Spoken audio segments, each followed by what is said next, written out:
Danes bom govoril o meditaciji oziroma o zbranosti. Zdaj, marsikdo, ki se sreča z meditacijo, ima že neko svojo idejo, kaj je meditacija. Veliko je že slišal o različnih meditacijskih tehnik, ideologij in drugih stvari. Sam budistična meditacija je malo verjetno zelo drugačna od tiste, ki smo jih verjetno vajeni. Zdaj se treba tudi vprašati, zakaj meditiramo. Zdaj, verjetno marsikdo pomisli, ko sliši na meditacijo, da gre za neko umiritev, pa mogoče eni mislijo, da gre za neko posebno mistično doživetje, kot da gre nek trans, pa da se neke čudne stvari dogajajo v umu. In tako naprej. Tako da lahko je to, temu lahko tudi rečemo meditacija, in marsikdo gre meditirati na tak način, da se izbere neko tehniko, da se osredotoči in upa, da bo dosegel nek poseben mir, blaženost. Pa zakaj tudi meditiramo? Da gremo stran od nekih problemov, nekih stisk, tudi da se izognemo neki odgovornosti za naših dejanj. Torej, vse to, kar poznamo pod besedo meditacija. Zdaj, pri Budovi meditaciji je pa malo drugače. Pri Budovi meditaciji ne gre za neko bežanje stran. Ljudje pričakujejo, da ko meditirajo, da lahko potisnejo vse probleme stran. Ampak pri Budovem učenju je najprej treba biti odprt. Da se odpre in šele potem lahko umirimo In zaradi tega pride do problema, ker ljudje ponavadi uporabljajo meditacije bolj za izogibanje problemov, za potiskanje stvari na stran, za potiskanje ali zanikanje nekih svojih odgovornosti do svojih dejanj. Ampak kaj se potem zgodi, ko človek meditira na tak način? Se bo usedel, mogoče zaprl oči, ampak ne bo čutil ravno mir, veselje, srečo. Pogoj za meditacijo je pa prav ta notranji mir, notranja sreča, notranje veselje, neko samozadovoljstvo, mir. To se pa ne dobi z meditacijo. To se pa dobi skozi naš način življenja, kako živimo. Ali smo pošteni, ali pomagamo drugim, smo radodarni, ali živimo krepostno, ako ga škodujemo ali ne škodujemo. Torej, če pomagamo drugim, smo radodarni, ko ne razmišljamo samo na naše sebično srce, ampak smo pripravljeni pomagati drugim, živimo krepostno, torej vemo, da ni nič v našem srcu, da bi bilo lahko kritizirano ali da bi nekdo nas obtoževal. In ta čistost daje neko res notranjo, globoko samozavest, nek globoki mir. Seveda, če kdo kritizira zaradi svojih problemov, ampak mi vemo v sebi, da je vse okej in se počutimo čiste. In ta ali ta srce potem res se lahko odpre. Odpre se zaradi tega, ker se ne boji, da se jo bo ranilo, se ne boji pokazati svoje srce tako, kot je. Slaba dejanja, stvari, ki jih skrivamo, se potem srce zapre in se bojimo, da bo kdo kaj videl. Bojimo se tudi, da bomo mi kaj opazili v sebi. In zaradi tega postane kot neka težki kamen ali zid v našem umu ali srcu. In to nosimo s seboj. To se potem vleče, mi zakrivamo in boli. In nekateri boli včasih tako močno, da morajo se ljudje zatekati čutnim užitkom ali še kaj, alkohol in tako naprej. In s tem lahko naredijo še več slabih dejanj, kar pomeni, da še bolj ranimo svoje srce in se še bolj zapiramo. Torej, da lahko mi sploh meditiramo, da se lahko sploh zberemo, je zelo potrebno očistiti najprej način življenja. Potem očistiti svoje dejanja, kako mi delujemo, telesna dejanja ali koga udarimo, škodimo na telesni način ali krademo, to so telesna dejanja, kako govorimo, ali govorimo grobo, ali lažemo, ali zavajamo, goljufamo z jezikom, z govorom, potem to tudi bojo potem slabe učinke. In tudi s kakšnim načinom mi razmišljamo. Ali razmišljamo z nekom sebičnostjo, poželenjem, zlemi mislimi.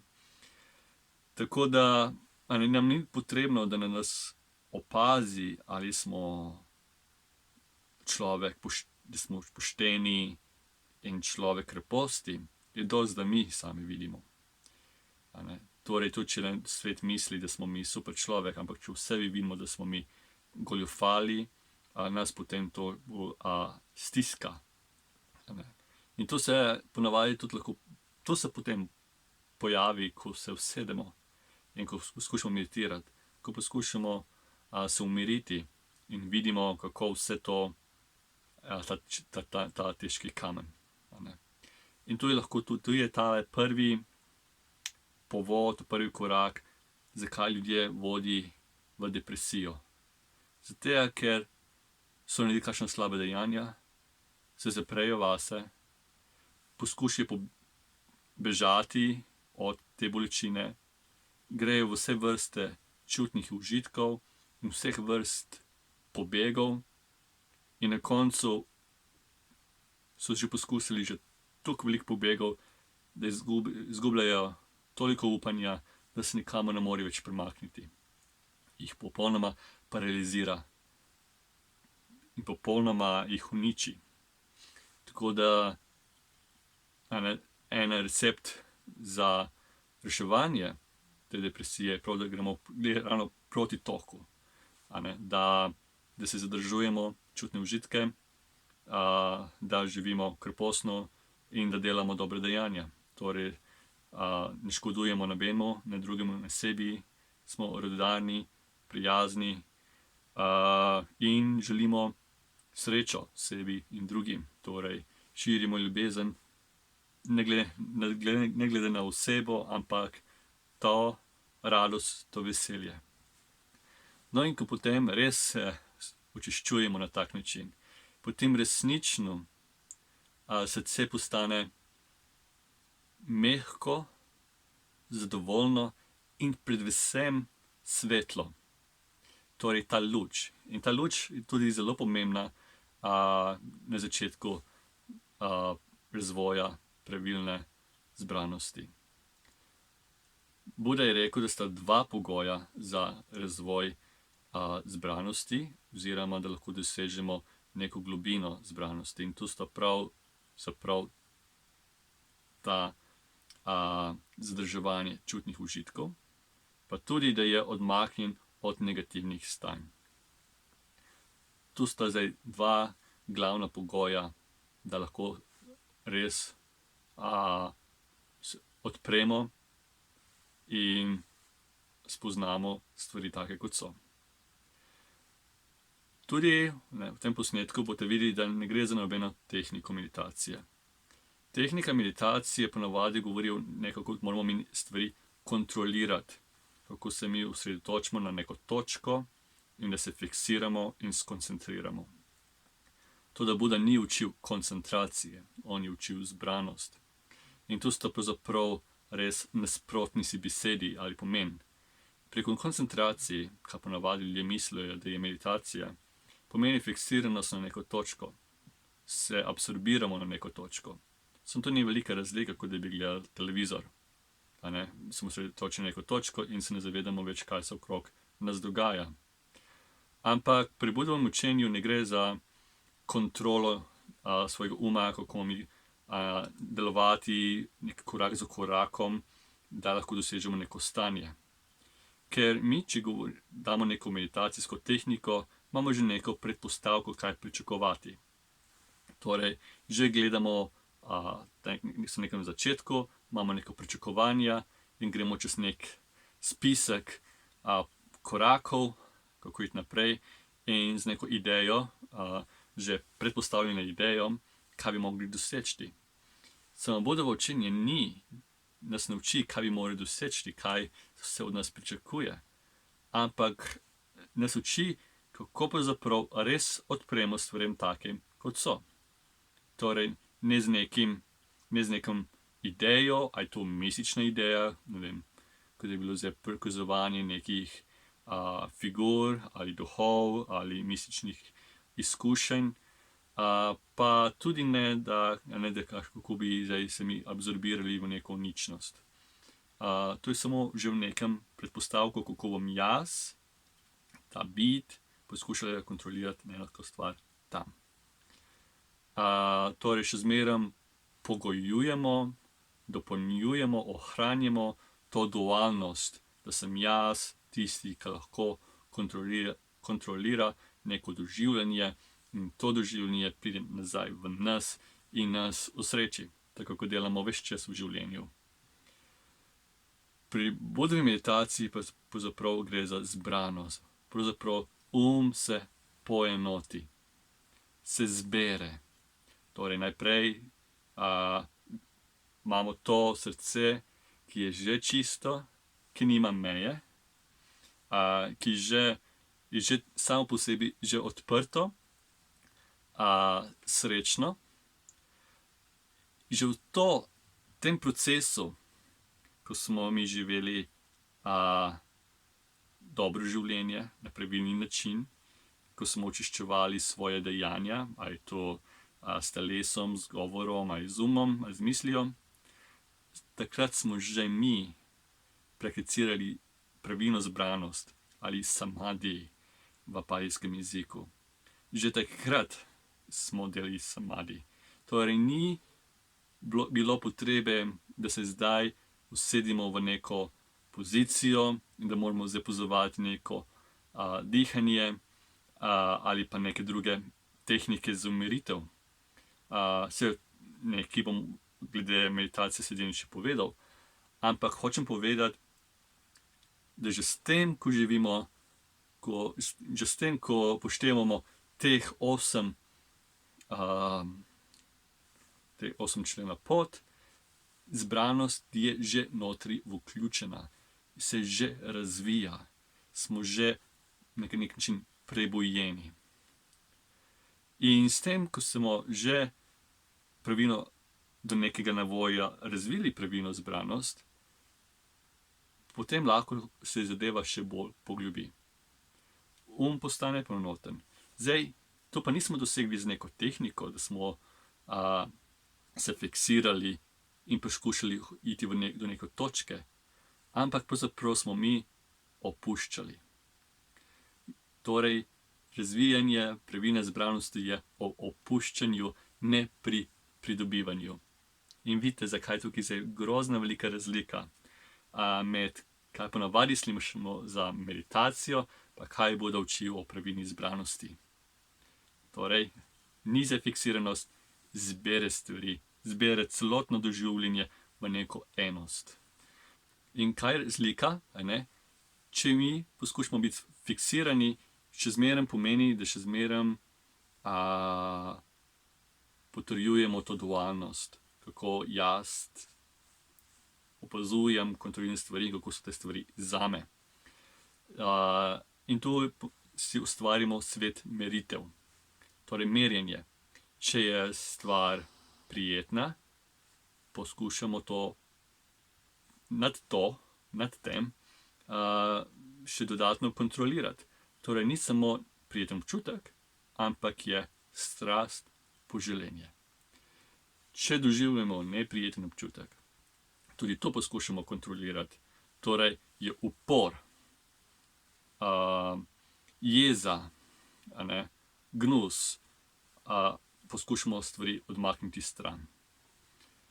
Potem, če je nevtralen občutek, pa prihaja v neprijetnost, torej lahko smo nervozni, smo nemirni. Ali pa če je nevtralni občutek in vodi v neko prijetnost, potem se lahko počutimo zaspane, lene. In še ena stvar, kar se tiče svet meritev, je, da gremo v neko razmišljanje, neko špekulacije v stvareh, teoretična ugibanja in tako naprej. Torej, to kar sem zdaj naštel, so pravzaprav, mi pravimo, 5 ovir meditacije. Ovire so, to pomeni te čutni užitki, ta jezen odpor, nervoza, nemir, lenost in topost in tale dvom ali špekulativno razmišljanje. To so zdaj ovire. Ovire za poenotenje uma, ovire za razvoj pravilne zbranosti. In kaj imate skupnega, je prav ta naš odnos, kako jaz lahko kontroliram ene stvari, pravzaprav cel svet in kako ta svet reagira nazaj na nas. Zdaj moramo mi te stvari že naprej pomiriti. Torej, mora že biti vnaprej brez neke strasti, brez jeze, da je miren, ampak ne len. In da ni več raztresen v neke intelektualna razmišljanja, ampak je zelo umirjen in razmišlja oziroma o zadevah, ki so pravzaprav prisotne, ki so resnične, ne take, ko so mi poskušamo povezovati v naših umih in se izgubljati v nekih mislih, ki nima nič zvezi s sedanjim doživljanjem. Tako da, zdaj so tudi načini, kako mi te stvari umirjamo.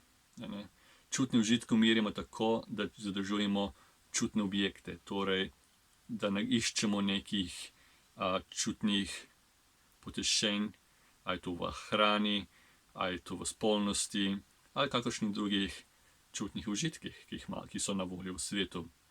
Tudi jezo vzdržujemo, torej, da ne reagiramo z jezo, da ne žalimo, da ne reagiramo, ampak da poskušamo čutiti to prijazno sočutje, ta neomajna ljubezen do sebe in do drugih, to odprtost, torej, da ne sodimo, ampak da smo prijazni.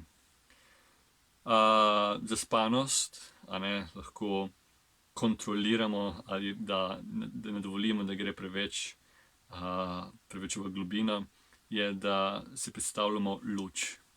Luč prebuja, da ponovno izpostavimo pozornost, zbranost, potem, da se malo zbudimo.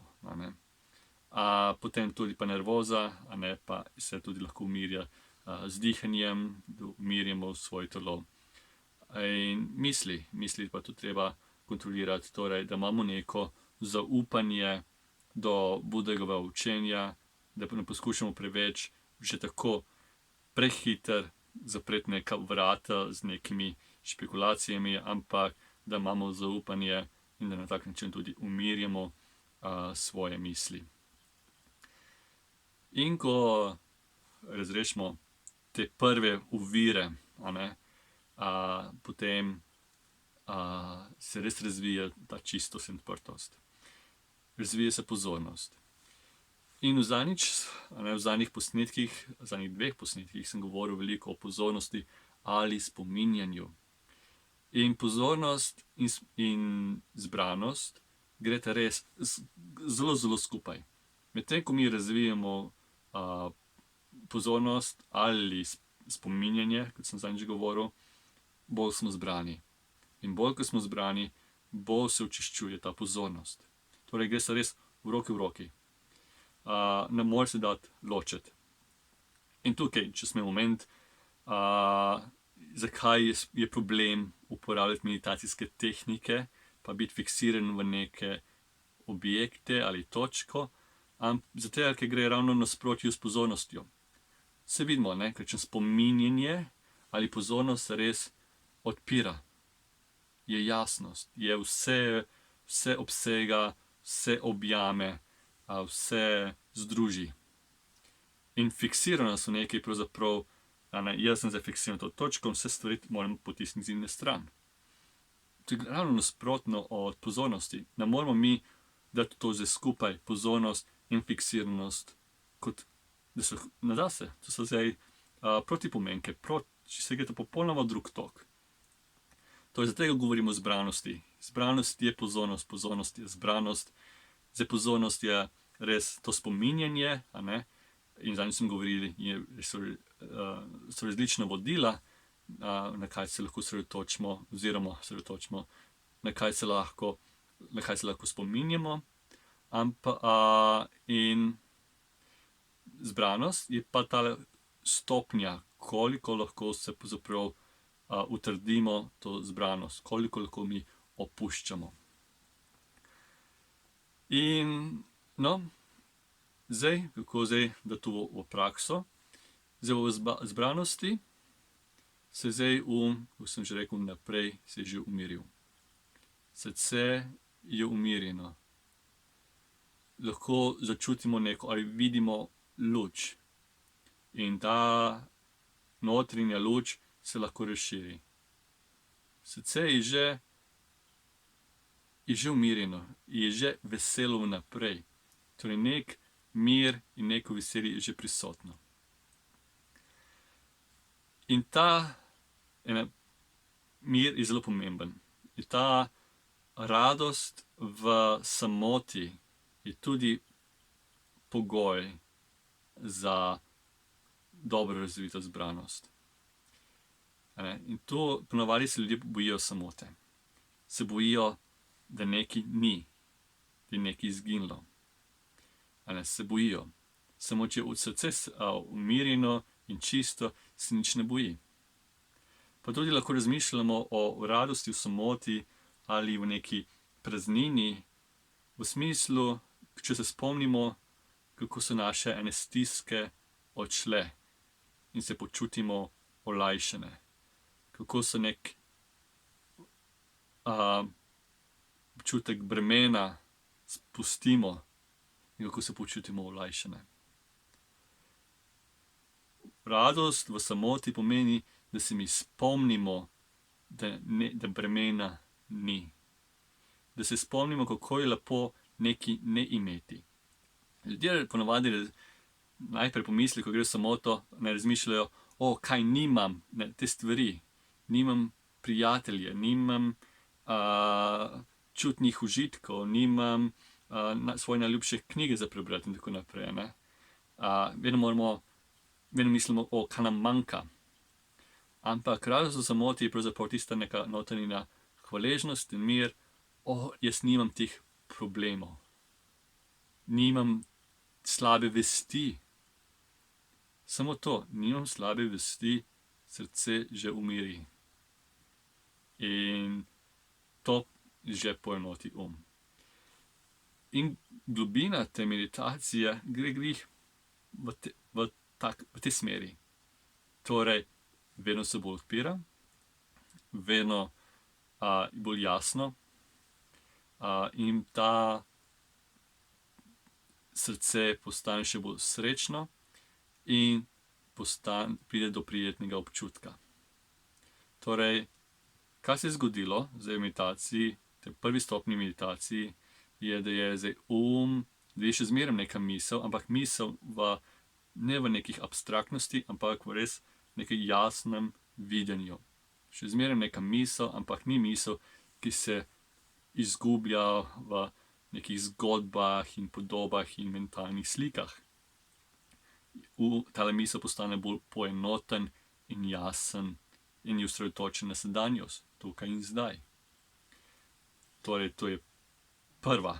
Potem je ta prijetnost, sreča in poenotenost uma. In to poenotenost uma, kaj za to pomeni, ki je res poenoten? To ne pomeni, da sem za jaz, pa imam opazujem neko enotnost.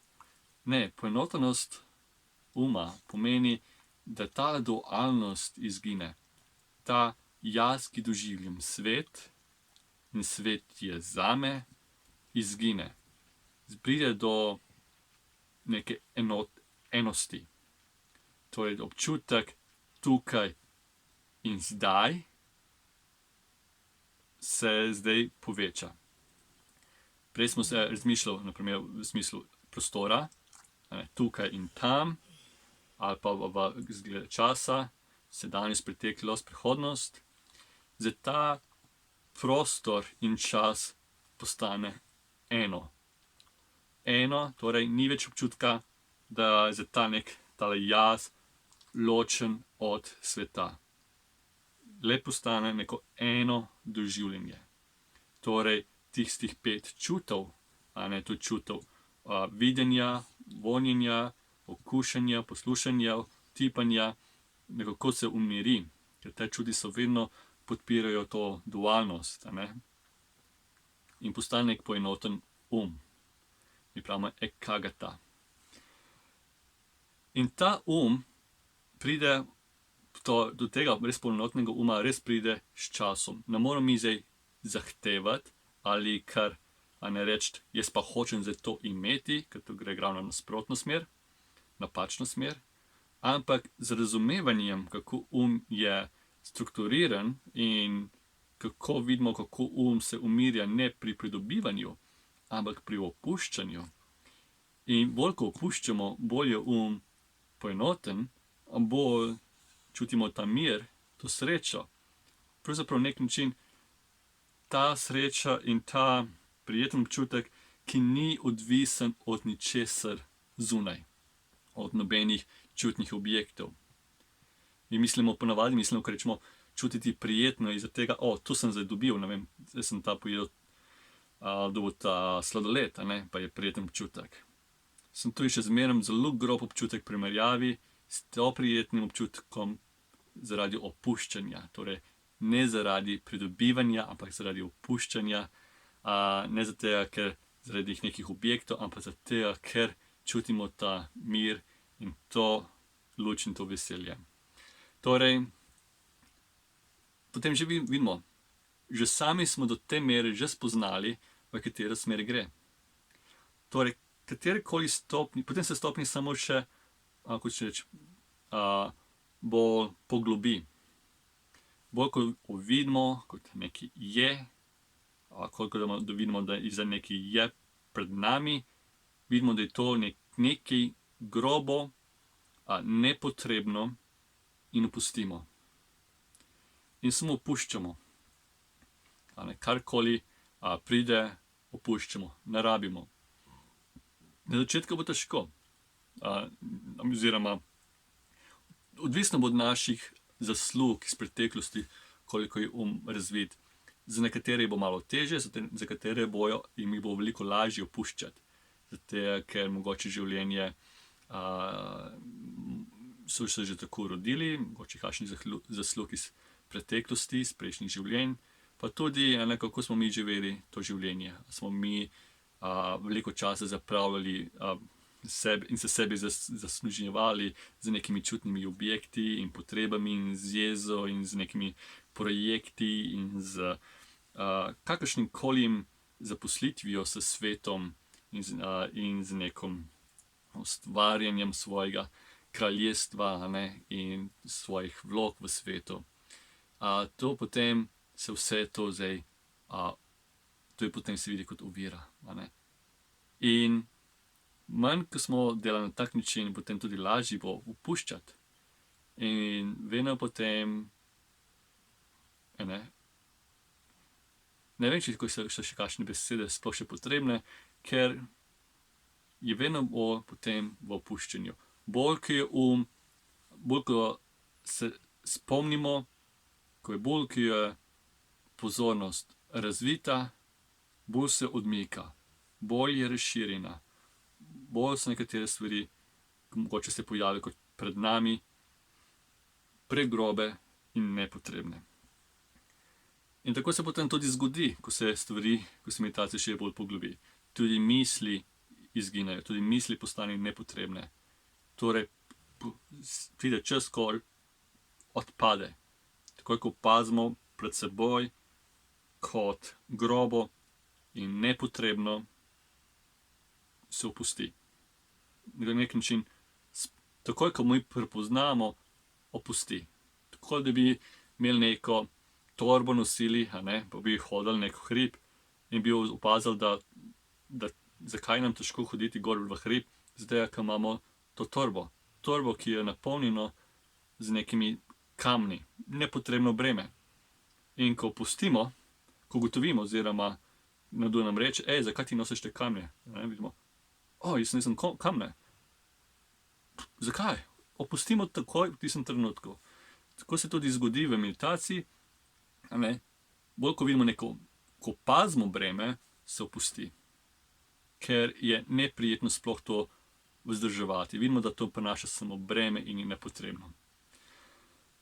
Torej, in ko res opustimo tele misli, to potem mi pravimo, da gre v drugo stopnjo zbranosti. Čez čas tudi ta sreča postane preveč groba.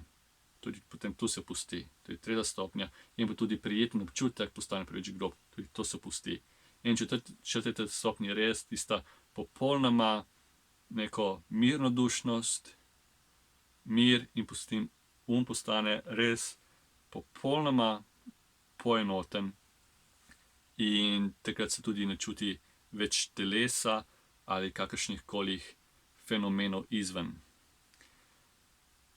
Takrat lahko potem se meditacija še bolj poglobi, oziroma v tej stopnji se tudi več ne opazi, oziroma telo neha dihati, in začne opaziti, doživljati nič drugega, kakor to neskončnost zavesti ali potem tudi neskončnost prostora, in ničnost in popolnoma vse, kar je zaznavano, popolnoma se umiri. Zdaj meditacija, bistvo te meditacije ni to, da zdaj se nam poenoti, ker to ni ravno cilj. Se poenoti, in potem se spet vrne nazaj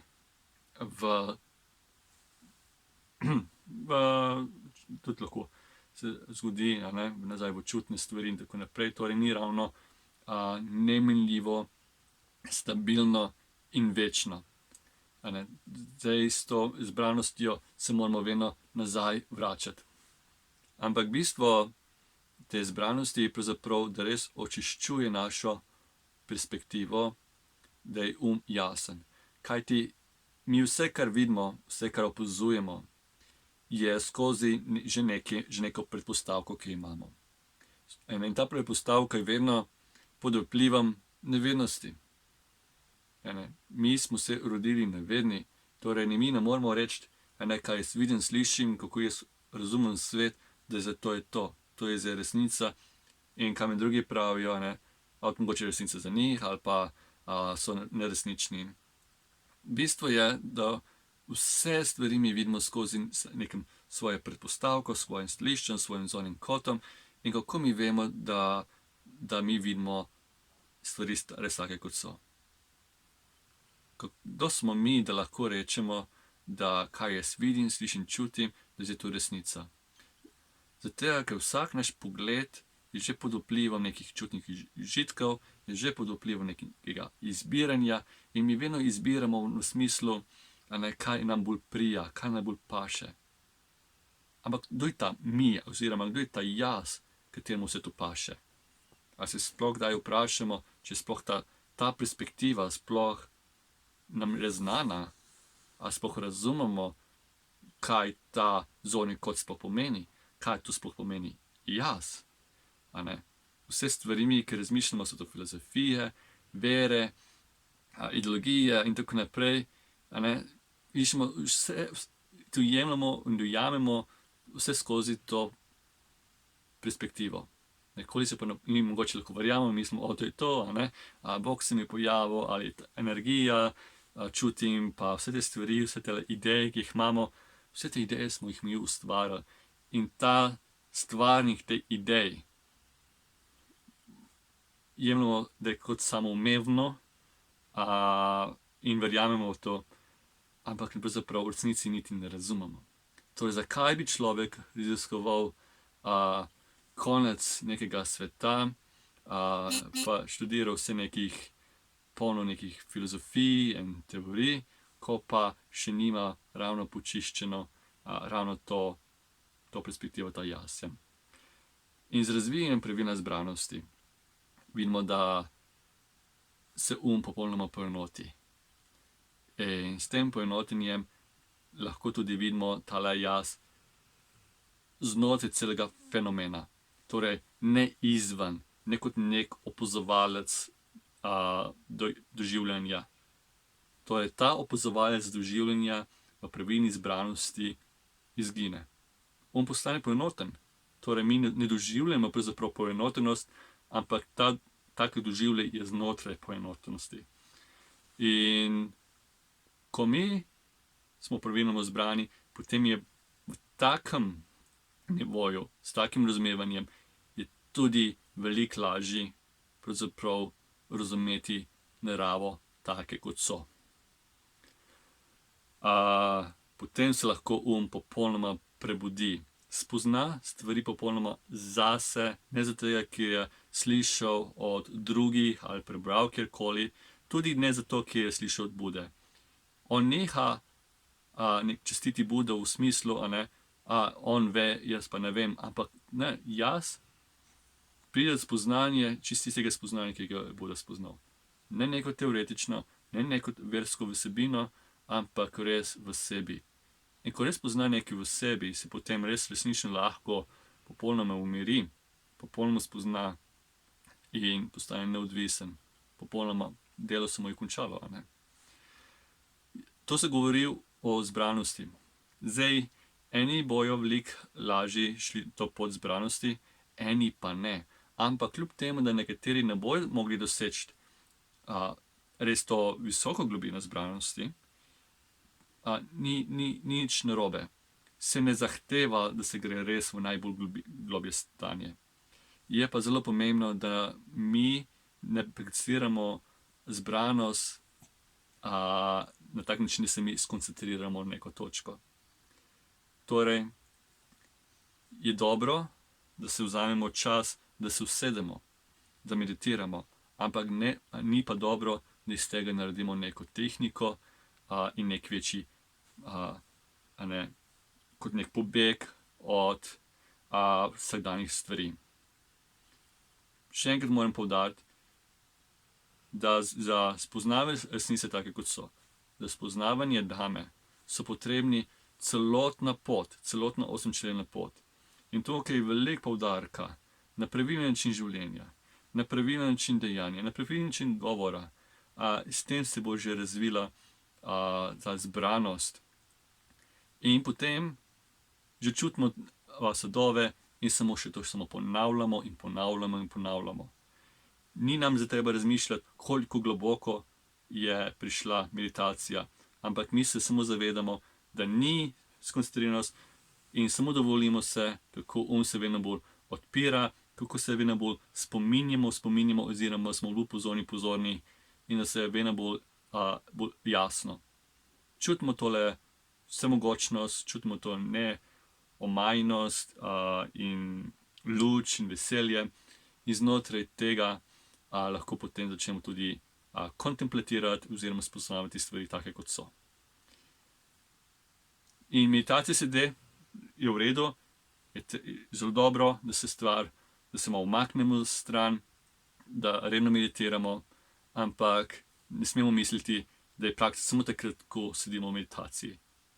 Praksa je ves čas, vadenje v Dhammi je ves čas, kolikor smo živi, budni, je treba to zdaj vložiti in investirati svojo pozornost 24 ur na dan, če je le možno. In boste sami videli rezultat. Torej, korak za korakom, s pozornostjo naprej, za osvoboditev svojega uma, za srečo do sebe in do drugih.